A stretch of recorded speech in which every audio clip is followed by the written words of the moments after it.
Прашањето за правата на македонците во Бугарија повеќе не е само работа меѓу Македонија и Бугарија, туку за него ќе слушнат сите држави во светот. Одлуката на Обединетите нации дека Бугарија неосновано го блокира здружувањето на македонското малцинство и дава можност на Македонија да користи меѓународни механизми, редовни проверки за човекови права, извештаи од независни експерти и препораки од Обединетите нации.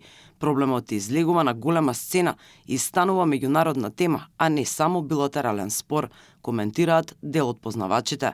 Адвокатот Тони Менкиновски, кој ги застапува правата на македонците во Бугарија, вели дека ова за Македонија представува значајна дипломатска можност. Овој институционален механизам овозможува дополнителен легитимитет на позициите на Македонија, бидејќи се повикува на наоди и процедури на Обединетите нации, а не само на политички ставови. Во таа насока државата може поактивно да ги користи механизмите, како универзалниот периодичен преглед, преку кој се оценува состојбата со човековите права во сите земји, специјалните процедури, специјални известувачи и независни експерти, како и договорните тела на ООН, кои го следат спроведувањето на меѓународните конвенции. Според него, темата може да се отвори на други важни нивоа во Обединетите нации, што дополнително ќе го зголеми притисокот, а со тоа прашањето ќе мора да се реши. Сепак, тој предупредува дека овој процес треба да се води внимателно со дипломатски пристап, почитување на меѓународното право и со фокус на диалог.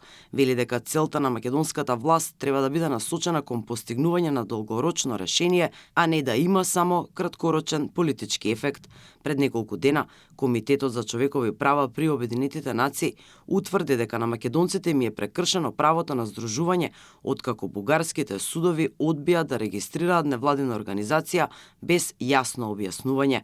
Станува збор за правозаштитен комитет Толерантност, формиран од Стојко Стојков со цел заштита на правата на македонците во Бугарија.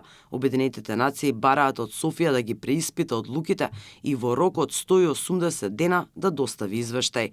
Ова не е прв ваков случај. Судот во Страсбург досега донел 16 пресуди во корист на македонските здруженија, но Бугарија не спровела ниту една. Дел од нив се стари и поречиси 2 децении.